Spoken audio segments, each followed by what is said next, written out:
السلام عليكم ورحمة الله وبركاته. النهاردة إن شاء الله هنعمل أسرع وأحلى صينية بطاطس، متاخدش معانا وقت خالص، طعمها بيطلع حلو جدا. نسمي الله ونصلي على رسول الله عليه أفضل الصلاة والسلام. النهاردة إن شاء الله صينية البطاطس دي تعتبر مفيهاش مقادير خالص، صحية خفيفة، طعمها حلو جدا. أول حاجة هتجيب عندك 4 حبات من البطاطس وتبتدي تقطعيها حلقات بالسمك ده، تطلع معاكي طريقتها حلوة جدا. بس بقى السمك ده حاولي تخليها السمك ده عشان تستوي معاكي بسرعة.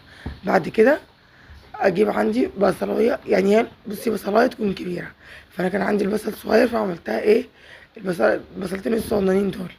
تمام كده تقطعيها برضو شرايح بالشكل ده، تقطعي برضو كده ايه البصل. بعد كده هتجيبي كمان عندك الفلفل. انا هنا مستخدمه يعني ايه نص فلفلايه ملونه كده، تقدري تستخدمي اخضر بس او احمر او اصفر اللي يريحك.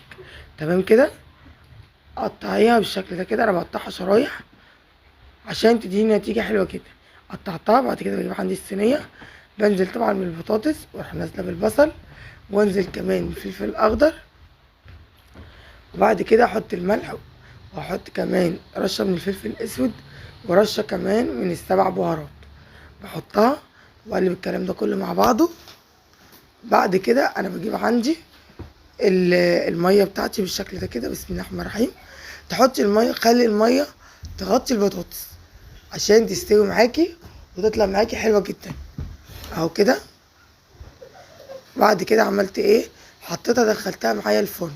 انا بحطها في الفرن في الارضيه واغطيها عليها لحد البطاطس ما تستوي. بعد كده بحطها على الشبكه واديها لون على الشوايه، بتطلع معايا بالشكل اللي انت شايفاه ده.